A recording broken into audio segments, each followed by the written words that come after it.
A good anchorage is somewhere that we would define as a good holding and protection from the wind and the swell. A perfect anchorage has all of that, as well as a really cool place to hang out on shore and some really nice company to hang out with. We found that place in Vanuatu, but as the sailing life goes, eventually we have to leave and we have to head further on our journey. So in this video we also go through the whole checking out of a country process, and in this case it happens to be Vanuatu. You and me, we're family. The bond that we share is as deep as the sea. No matter how rough things may come to be, you and me, we're family.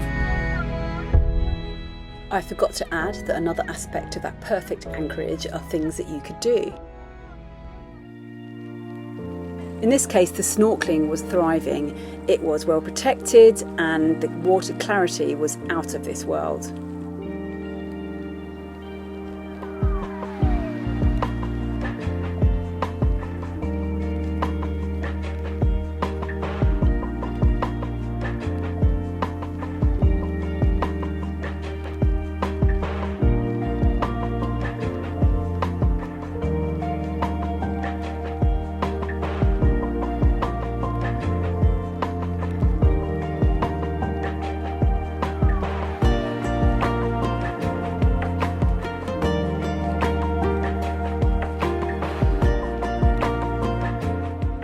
And there were turtles everywhere.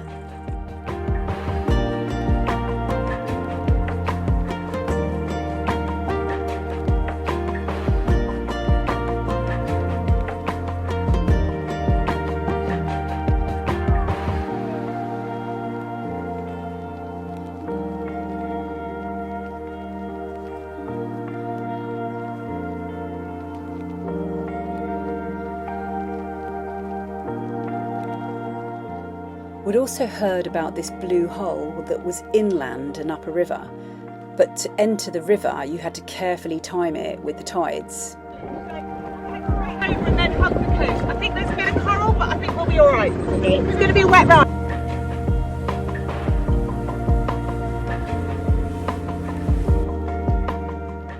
You also had to cross a channel which had strong tides ripping through it.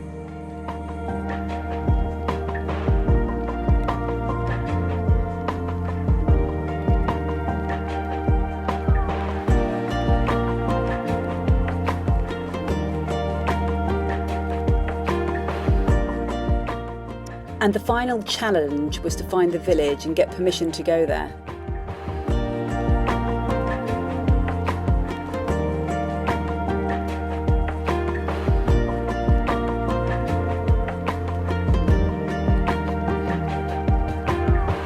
We're coming upriver and we're trying to find a village to ask permission to go to the Blue Hole, which is further upriver. And we've tied up near the bridge, and just as we were about to get off, we saw abandoned sea snakes from under the dinghies. Just there. You and see if it'll bite your finger. It's just there. It's under the dinghy. I can't get in the water. I can't get in the water. It's obviously using the dinghies as shelter, so it's a bit difficult trying to get off and get ashore to get to the village. But that's where we're going now. We're going to try and so we've got a few gifts of rice and sugar and flour and stuff like that. So we're hoping that that'll get us permission to go and see the Blue Hole.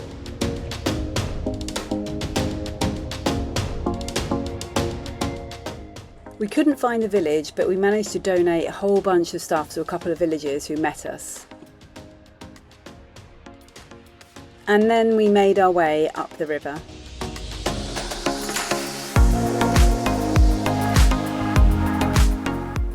We are still trying to go up this creek. This is the lake, and then past this lake there's the Blue Hole, which we're going to. We hope it's blue because it looks a bit green when we looked on the satellite. Yeah, this is the watercolour now.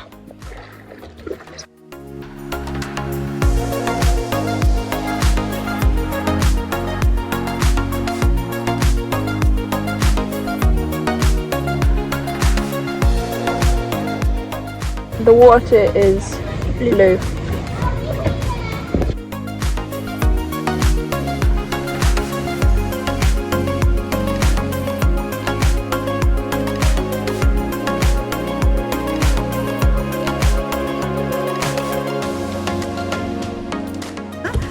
there's no one else here, and it's kind of blue-ish, but quite deep blue. But we should start heading back now because the tide is coming out.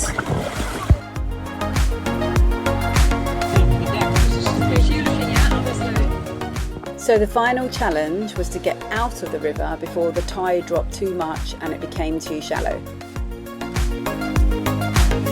So I'm putting on the bow thruster today. We haven't had the bow thruster since New Zealand. So we're just moving it to shallower waters so I can fit it on, and if it does come off I can dive down and get it, because it's come off twice. But I think that's because we had a very old hub which is made of some sort of nylon material. It's threaded for these sacrificial screws, and I think what's happened is the thread's gone and the bow thruster's just been flying off.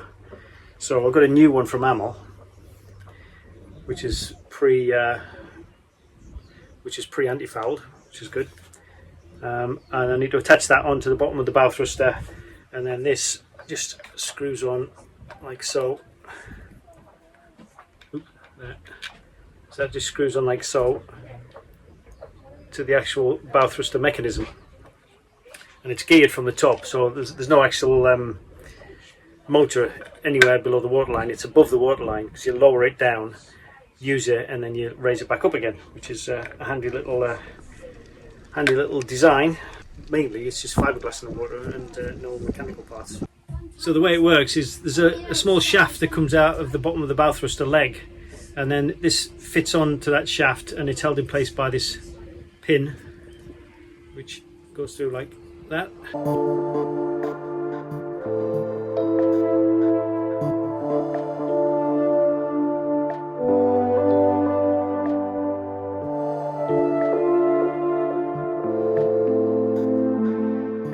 Hold that pin in place. The bow thruster then fits over the top like so.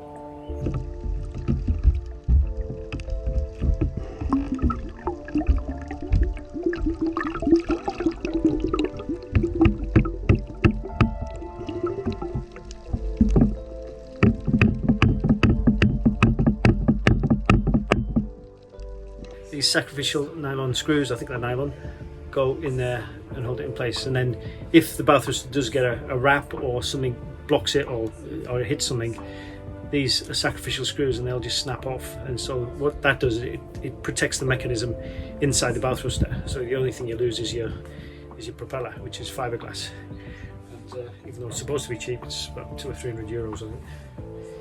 So I suppose it's cheaper than replacing the entire mechanism.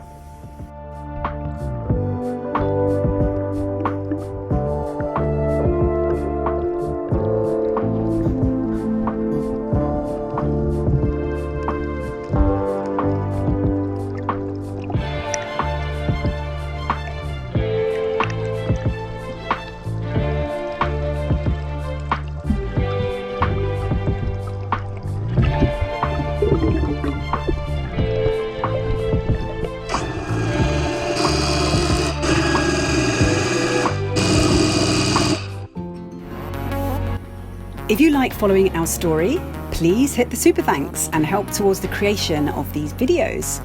And if you'd like to have more access, we would love it if you join our Patreon family, where you get ad-free videos, cockpit sessions, downloads, guides, and you can message us directly.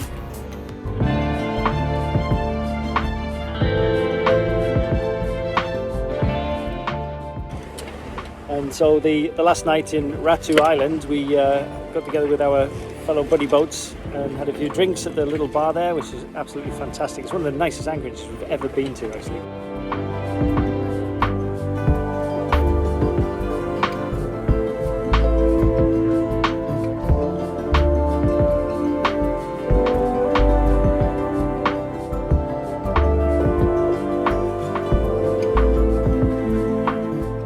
Okay, we are leaving this amazing paradise anchorage and saying goodbye to Pachamama over there, because we met them in Bora Bora and we actually love those people, and we've had the real lucky to be cruising with them all the way up through Vanuatu. So very sad to say goodbye to them. They're going south, we're going west. Well, we've left the little anchorage, which was a real gem, had everything you want, a little bar and a sandy area and a fantastic coral reef to go and snorkel on. It's just a beautiful place.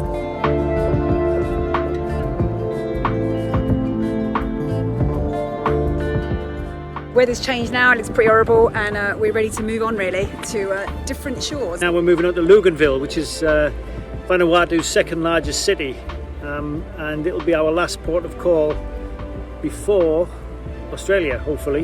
We're going to check out here tomorrow, do a last minute provision. We're still buddy boating with our friends on tea time. So yes, there's a weather window off to Mackay in Queensland in Australia. It should take us about 7 days, and we're going to take it because the weather windows have been very few and far between, as they have all this year, to anywhere really. So yes, we need to grab them, we need to take them while we can. Yep, got a fishing boat coming.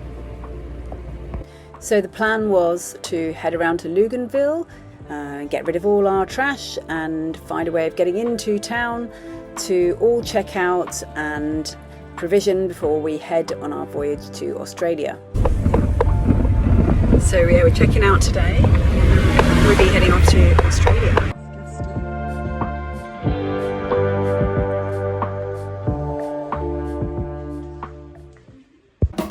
So in town we found a few shops, but as usual the best place to re-provision was actually the local market.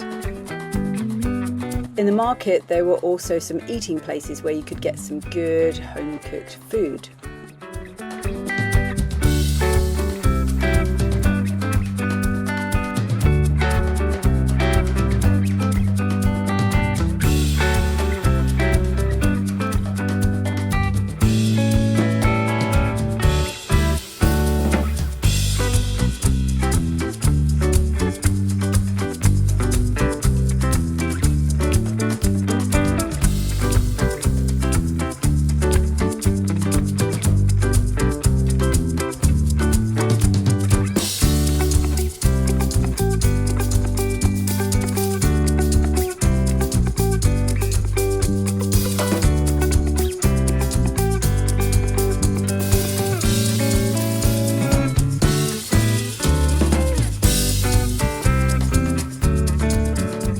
And the market, as usual, is colourful and captivating, and you still often find something that you've never seen before.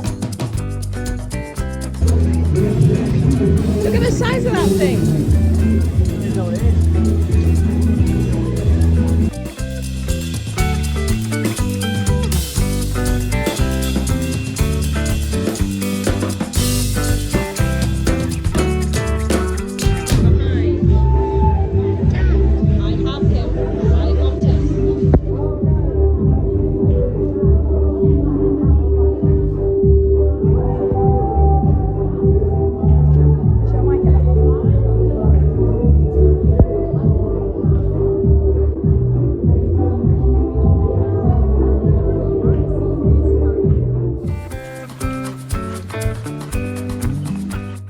The day was full of tasks to accomplish, so to break the day up a bit, we went to visit the oldest cafe on this island.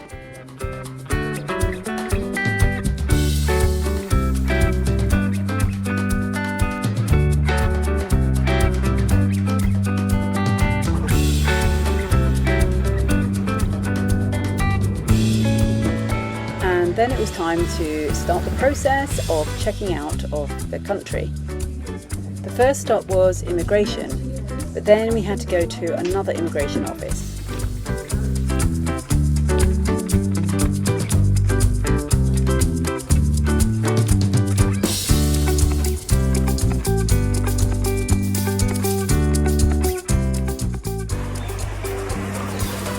Right now we're just going around Vanuatu trying to find a biosecurity or customs, I don't even remember which one, but we've no idea where it is, so we're just walking along this dirt road. So after filling in various forms and going to various immigration and departments, we went back to the original immigration office to complete the checkout. There's another charge that we weren't aware of called Port Authority charge, and we've got to go and get cash from town to come back and pay it. Oh, how much is it? It's a very similar experience. A lot of places you go around to lots of different offices, pay a lot of money and fill in a lot of forms. So same thing here. Went to immigration, they said we had to come here first. Went to one office, they said we had to go to the other one to pay the port dues. Went back with a receipt. They finally gave our escape certificate, our ZARP. And then now we go back to immigration and they'll stamp our passports and then we can go.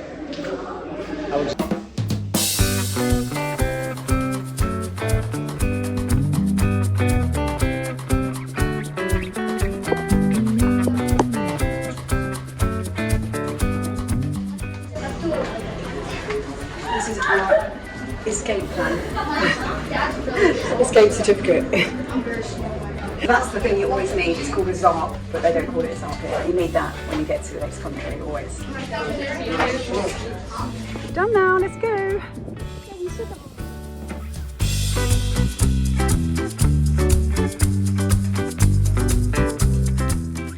They won't fill that gas because the wrong fitting. I just got the cash out as well.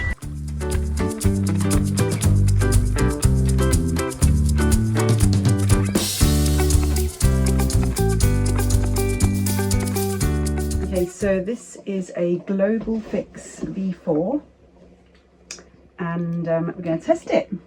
No? Yeah, so what you got to do is you press the self-test button. Let's just see where that is. Yeah. And wait, you hold it for 1 second. No. Well, first let's see what you got to do. So then you hold it for 1 second, then a brief green LED flashes, so a brief one. And then you release it and then we'll see 3 additional green flashes, hopefully, because they're all different tests that are being performed, and then a long green flash and a long beep. All right. So first, lots of flashes. How do we fail? Well, if you don't see these green flashes, but you see red flashes, it means that some of the tests have failed.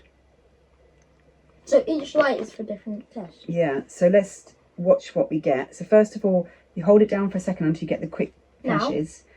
And yeah, I don't know where the lights will be. I think it might be at the top. So just hold it for 1 second. Count loud. 1. Okay, so we've got a green flash. 2.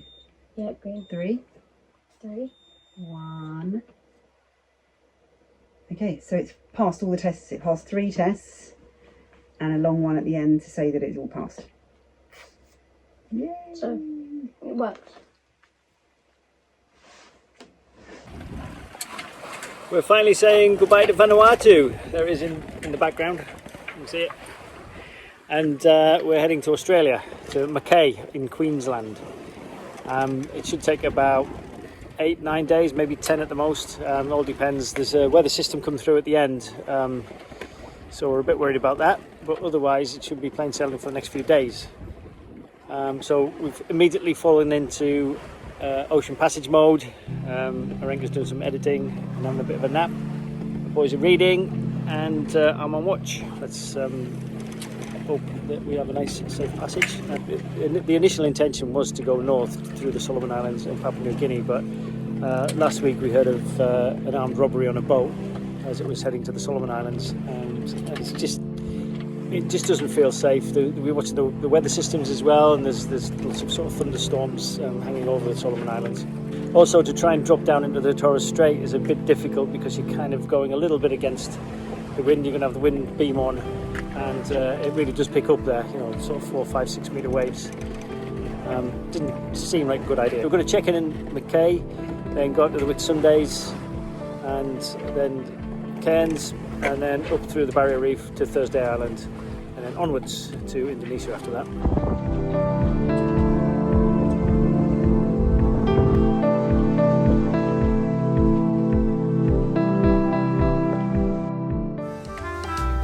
Thank you for watching and enjoying these videos. So if you're the type of person that would like to thank us in return, then you can simply click on the super thanks button below, or otherwise you can support us on Patreon and get more than just 4 videos a month from as little as $3 a month. We look forward to seeing you there.